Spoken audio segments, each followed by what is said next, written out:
കൊന്നിച്ചോ സുഹൃത്തുക്കളെ, ഞാൻ നിങ്ങളുടെ സ്വന്തം എക്സ്ട്രാ കോമിക്. നമ്മളിന്ന് എക്സ്പ്ലെയിൻ ചെയ്യാൻ പോകുന്നത് ബ്ലാക്ക് ക്ലൗഡിന്റെ ചാപ്റ്റർ 306 ആണ്. സോ നിങ്ങളിപ്പോൾ കണ്ടുകൊണ്ടിരിക്കുന്നത് കഴിഞ്ഞ വീഡിയോയിൽ കറക്റ്റായിട്ട് ഉത്തരം പറഞ്ഞ 4 പേരുടെ പേരുകളാണ്. ഇതുപോലെ നിങ്ങളുടെ പേരും വരണമെന്നുണ്ടെങ്കിൽ ഞാൻ ചോദിക്കുന്ന ഒരു ചോദ്യത്തിന് കറക്റ്റായിട്ട് ഉത്തരം പറഞ്ഞാൽ മാത്രം മതി. അതേപോലെ തന്നെ ബ്ലാക്ക് ക്ലൗഡിന്റെ പ്രീവിയസ് ആയിട്ട് ഇട്ട എല്ലാ വീഡിയോസും നിങ്ങൾ കണ്ടെന്ന് എന്തായാലും ഉറപ്പെടുത്തിയിട്ട് വേണം ഈ ഒരു വീഡിയോ കാണാൻ. പിന്നെ നമ്മുടെ പേജും ഒന്ന് സബ് ചെയ്യാൻ മറക്കണ്ട. ചാപ്റ്റർ തുടങ്ങാൻ നേരത്ത് നമ്മുടെ യൂണോ 3 മിനിറ്റ് കൊണ്ട് ബിൽഡ് ചെയ്തെടുത്ത ആ ഒരു അറ്റാക്ക് നമ്മുടെ സെനോന്റെ നേരെ വെക്കുവാണ്. എന്നിട്ട് പുള്ളിക്കാരൻ അത് റിലീസ് ചെയ്യും. സെക്കൻഡുകൾക്കുള്ളിൽ തന്നെ സെനോന്റെ ശരീരത്തിൽ ആ ഒരു അറ്റാക്ക് ഒരു ഹ്യൂജ് ആയിട്ടുള്ള ഒരു ഹോൾ വരുത്തും. കാരണം അത്രക്ക് പവർഫുൾ ആയിട്ടുള്ള അറ്റാക്ക് ആയിരുന്നു അത്. എന്ത് സ്പീഡായിരുന്നു അതിന്, എന്ത് പവർ ആയിരുന്നു നോക്കിയേ. എന്റെ ശരീരത്തിന് ഇത്രയും വലിയൊരു ലീത്തലായിട്ടുള്ള ബൂണ്ട് തരാൻ പറ്റുമെന്നുണ്ടെങ്കിൽ അതൊട്ടും നിസ്സാരക്കാരനല്ല.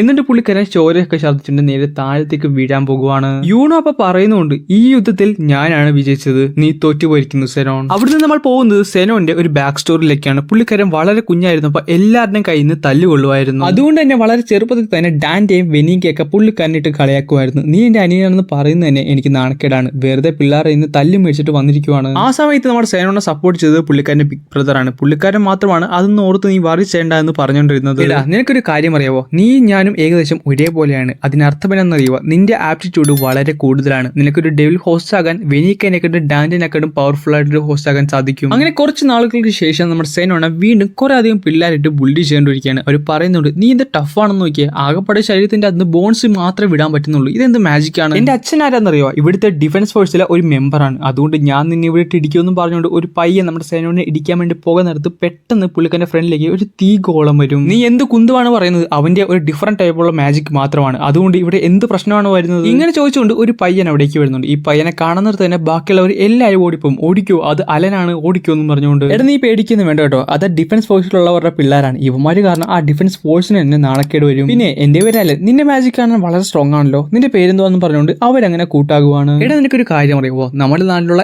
എല്ലാവരും പേടിച്ച് വിറച്ചാണ് ജീവിക്കുന്നത്. ഒന്നാമത്തെ കാര്യം, ഈ സ്പേഡ് കിങ്ഡത്തിലുള്ള ഈ ഒരു മഞ്ഞാണ്. അതിനോടൊപ്പം തന്നെ ഒരിക്കലും തീരാത്ത ഒരു റെബല്യനും ഉണ്ട്. പിന്നെ നമ്മുടെ ഡയമണ്ട് കിങ്ഡത്തിലുള്ള ഇൻവെൻഷനും. ഇതെല്ലാം കൂടെ കൂട്ടാൻ നേരത്ത് എല്ലാവരും പേടിച്ച് വിറച്ചാണ് ജീവിക്കുന്നത്. ആ ഒറ്റ കാരണം കൊണ്ട് എനിക്ക് സ്ട്രോങ്ങറായി മാറണം, എന്നിട്ട് ഈ നാട്ടിൽ പേടിച്ച് വിറച്ച് ജീവിക്കുന്ന എല്ലാവർക്കും ഒരു തണലായിട്ട് മാറണം. ഈ തണുത്ത് വിറച്ച് കിടക്കുന്ന ഈ ഒരു നാടിന്റെ ഹോപ്പായിട്ട് മാറണം. ഈ തണുത്ത് വിറച്ച് കിടക്കുന്ന ഈ ഒരു നാടിന്റെ വെളിച്ചമായിട്ട് മാറണം എനിക്ക്. അതുകൊണ്ട് തന്നെ ഞാൻ ഇവിടുത്തെ ഡിഫൻസ് ഫോഴ്സിന്റെ കമാൻഡർ ആകാൻ വേണ്ടിയാണ് പരിശ്രമിക്കുന്നത്. ഇത് കേൾക്കാൻ നേരത്ത് സേനോൻ ഞെട്ടുന്നുണ്ട്. എന്നിട്ട് പുള്ളിക്കാരും പറയും, ഞാനും കമാൻഡറായിട്ട് മാറും. അത് കൊള്ളാലോ, അങ്ങനെയാണെങ്കിൽ നമ്മൾ ഇനി മുതൽ റൈവൽസ് ആണ്, അതുകൊണ്ട് നമുക്കിനി ഒരുമിച്ച് മുന്നേറാന്ന് പറഞ്ഞുകൊണ്ട് അവർ അവരുടേതായ രീതിയിൽ പ്രാക്ടീസ് ചെയ്യാനൊക്കെ തുടങ്ങും. അലന്റെ കൂടെ കൂടി കഴിഞ്ഞ് പുള്ളിക്കാരന് ഒരു ഡെവിൽ ഹോസ്റ്റ് ആണുള്ള ഒരു ആഗ്രഹമൊക്കെ പോയി. അതുകൊണ്ട് പുള്ളിക്കാരന്റെ ബ്രദറിനെ എഴുതുന്ന ക്ഷമയൊക്കെ പറയുകയും ചെയ്യും. പിന്നെ വർഷങ്ങൾക്ക് ശേഷം അവർ രണ്ടുപേരും ഡിഫൻസ് ഫോഴ്സിലെ 4 എന്ന് പറയുന്ന ഒരു ഡിവിഷനിലെ അംഗമായിട്ട് മാറും. എന്നാൽ നമ്മുടെ സേനോൻ അങ്ങനെ കാണുന്ന പോലെ ഒന്നുമല്ല. പുള്ളിക്കാരൻ ഒരു കിഡിലൻ ജീനിയസ് ആയിരുന്നു. എല്ലാവർക്കും സേനോനെ കുറിച്ച് അറിയാമായിരുന്നു. പുള്ളിക്കാരന്റെ ബോൺ മാജിക്കിനെ കുറിച്ച് അറിയാമായിരുന്നു. അങ്ങനെ ഇരിക്കുമ്പോഴാണ് ഒരു ഡഞ്ചൻ ഇവരുടെ നാട്ടിൽ ഓപ്പൺ ആകുന്നത്. അവിടേക്ക് ഈ ഡിവിഷൻ 4നെ വിടുകയും ചെയ്യും. അവിടെ നമ്മുടെ സേനോനും ഉണ്ട്, അലനും ഉണ്ട്. അതൊരു സാധാ ഡെവിലായിരുന്നു. പക്ഷേ ഈ ഡെവിൽ തന്നെ കുറെ അധികം ആൾക്കാരെ കൊല്ലുന്നുണ്ട്. ഈ ഡെവിലിനെ ഇവിടെ സീൽ ചെയ്ത് വെച്ചിരിക്കുമായിരുന്നു. ഇവനെ എങ്ങനെയെങ്കിലും എനിക്ക് ഡിഫീറ്റ് ചെയ്യണമെങ്കിൽ എനിക്ക് ഒരേ ഒരു വഴിയേ ഉള്ളൂ, എന്റെ അൾട്ടിമേറ്റ് സ്പെൽ യൂസ് ചെയ്യണം. പക്ഷേ അതിനായിട്ട് ഇവനെ എനിക്കൊരു ഓപ്പണിംഗ് പോലും തരുന്നില്ലല്ലോ. അങ്ങനെ ഇരിക്കാൻ നേരത്താണ് ഞാൻ ഡിഫൻസ് ഫോഴ്സിലെ കമാൻഡർ ആകുമെന്ന് പറഞ്ഞുകൊണ്ട്